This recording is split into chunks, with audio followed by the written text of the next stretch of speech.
어느 날 잠에서 깨어난 조엘은 문득 이유를 알 수 없는 허전함을 느낍니다. 그래서 울적한 표정으로 회사로 가는 전철을 기다리다가 갑작스런 충동에 사로잡혀서 인근의 휴양지인 몬타그로 가는 전철에 자신의 몸을 구겨 넣습니다.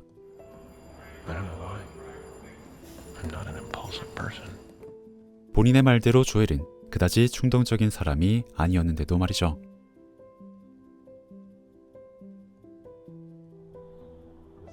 그렇게 도착한 한겨울의 해변에서 혼자 정승을 떨던 조엘은 해변 여기저기를 기웃거리며 두서없는 상념에 사로잡힙니다.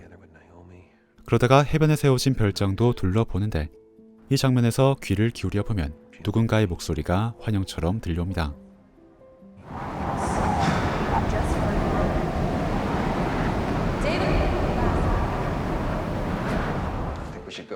Why? It's our house. Just for tonight. We are David and Ruth Laskin. Just for tonight. David and Ruth Laskin.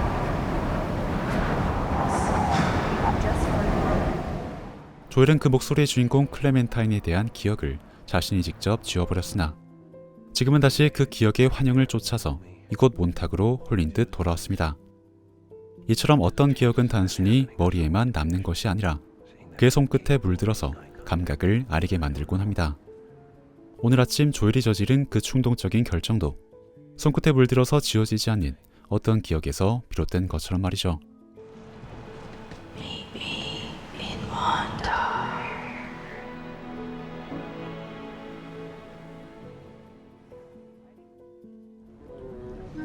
Do I know you? 서로에게 미묘한 이끌림을 느껴서 대화를 이어가던 중 클레멘타인은 자신의 이름에 얽힌 농담을 먼저 던져봅니다. My name is Clementine, by the way. No jokes about my name. I don't know any jokes about your name. 하지만 조엘은 그게 왜 농담이 될 수 있는지조차도 전혀 이해하지를 못하죠.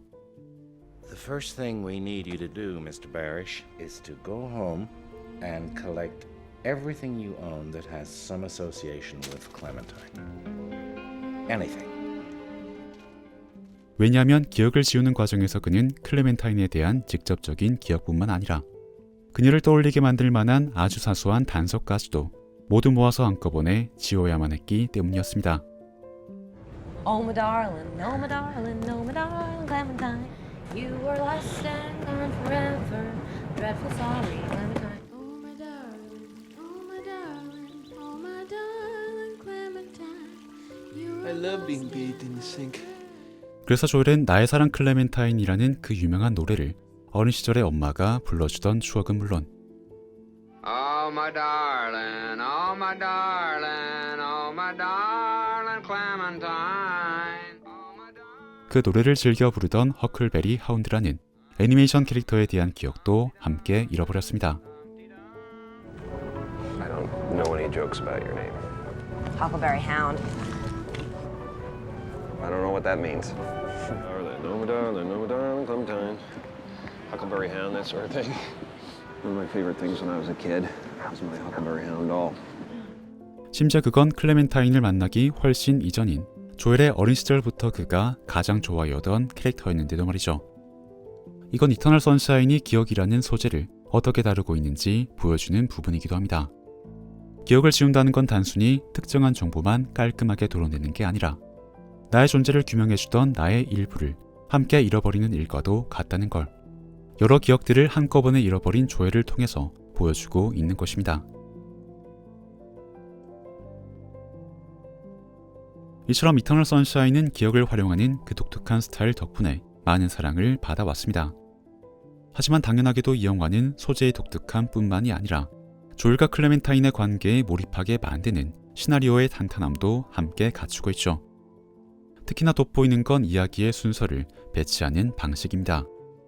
영화는 조엘과 클레멘타인의 우연한 만남으로 이야기를 시작했다가 갑작스레 기억 삭제를 준비하는 조엘의 시점으로 이야기를 급선회 합니다. 그러면서 조엘이 떠올리는 과거의 기억들을 관계의 역순으로 보여주기 시작하죠. 쉽게 말해 과거의 두 사람에게 있었던 일들을 관객에게 설명하기 위해 만남부터 이별까지의 과정을 순차적으로 보여주는 것이 아니라 먼저 관계의 마지막을 보여준 다음 관계가 소원해지는 중간 단계를 보여주고 I'm Clementine. Can I borrow a piece of your chicken? I think we should go. Why? It's our house. Just for tonight. We are David and Ruth Laskin. 사랑이 시작되던 첫 만남의 단계를 가장 마지막으로 보여줌으로써 두 사람이 잊고 있었던 것이 무엇인지를 또 두 사람의 관계가 다시 시작돼도 괜찮을 것인지를 선택의 순간이 다가오는 영화의 마지막에 최대한 인접시켜서 감정 몰입의 효과를 극대화시키고 있는 것입니다. 만약에 영화가 두 사람의 과거를 지금과는 다르게 역순이 아닌 원래 시간 순서대로 배치해서 관계가 지리멸렬해지는 이별의 시점이 선택의 순간에 가까워진다면 어차피 같은 결론일 텐데 뭐러 다시 만나냐고 생각하는 관객이 지금보다는 훨씬 더 많아졌을 테니까 말이죠. Hi. You figured you'd show your face around me again. 그렇게 영화는 과거에 존재하는 여러 시점들을 어지럽게 돌아다니고 있기 때문에 관객들이 지금 바라보고 있는 장면이 어떤 상황인지를 헷갈려하지 않을 수 있도록 시점을 좀 더 간단하게 구분하는 장치를 하나 심어 놓았습니다. 바로 충동적으로 염색을 하고 나는 클레멘타인의 버릇을 이용하여 그녀의 머리 색깔에 따라 장면을 구분할 수 있는 연출을 해놓은 것이었죠. Hi there. 예를 들어 초록색은 현실에서 두 사람이 처음으로 만난 시점을 나타내고 오렌지색은 두 사람의 사랑이 가장 무르익어가던 시점을 또 파란색은 기억을 지운 뒤에 몬탁에서 제외한 현재의 시점을 나타내며 빨간색은 기억 삭제 과정 속에서 새롭게 창조된 환상 속의 시점을 보여주는 머리 색깔이었습니다. 만약 이 장치가 없었다면 우리는 대화의 내용만으로 장면의 시점을 유추해야 했을 텐데 이런 직관적인 이정표를 세워서 관람의 난이도를 낮추는 동시에 I'm sorry. You know me. I'm impulsive. That's what I love about you. 염색이라는 소재를 활용해서 클레멘타인의 캐릭터에서도 벗어나지 않게 만든 건 정말로 놀라운 완성도의 각본이라는 생각이 듭니다. My name is Clementine Krasinski. I'm here to erase Joel Barish. What is this? 몬탁에서의 재배 이후에 사랑을 기억하려던 두 사람은 기억 삭제의 과거를 알게 되면서 혼란에 빠집니다. 조엘은 클레멘타인의 마음을 진정시켜주기 위해 그녀에게 술 한 잔을 건네주는데 Sorry, I thought there were some more. 안타깝게도 조엘이 보관하고 있던 술은 술잔을 겨우 채울 만큼만 남아있었습니다. 그래서 조엘은 남아있는 술을 모두 건네면서 술이 더 있는 줄 알았는데 미안하다는 말을 덧붙이죠.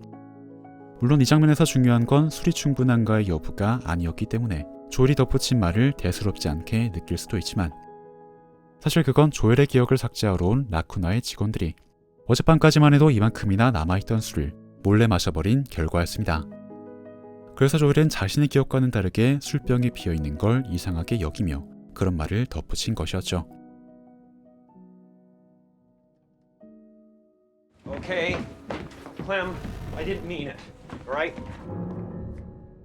두 사람이 이별을 하던 날의 기억이 삭제되어 가는 과정에서 조엘은 집을 뛰쳐나간 클레멘타인을 쫓아갑니다.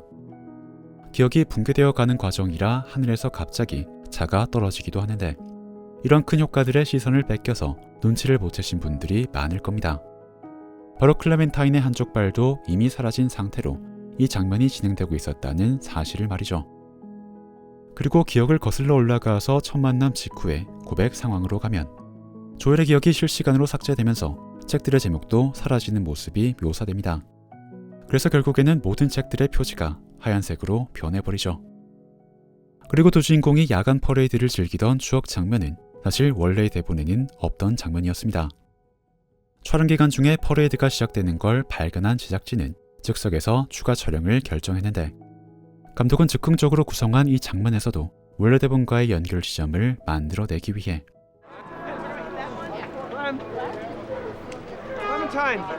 클레멘타인이 갑자기 사라지는 이 상황을 연출했습니다. 그 연출 덕분에 이 장면은 삭제되어가는 조엘의 기억 중 하나가 되어 원래의 대본과 합을 맞출 수 있었죠. I'm just a fucked up girl who's looking for my own peace of mind. Don't assign me yours. I remember that speech really well. I'm not a concept, Joel. I'm just a fucked up girl who's looking for my own peace of mind. I'm not perfect. 티끌이 가득한 기억을 똑같이 갖게 될 것이 뻔한데도 당신의 인생을 지금으로 이끈 결정을 다시 한 번 더 반복할 것인가?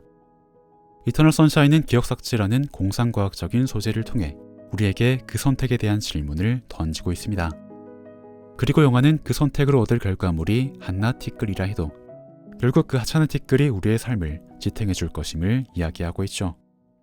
그래서 영화의 마지막에서 몬탁 해변을 뛰어가는 조엘과 클레멘타인의 모습이 반복되다가 하얀 화면 속으로 사라지는 것은 마지막에는 결국 모든 기억이 사라져버리고 말겠지만 그 지루한 반복 속에 어떤 기억의 티끌을 채워넣는가에 따라 마지막으로 나아가는 그 과정이 조금은 달라질 수도 있을 것이라는 그런 메시지를 담고 있는 연출이 아닐까 싶습니다.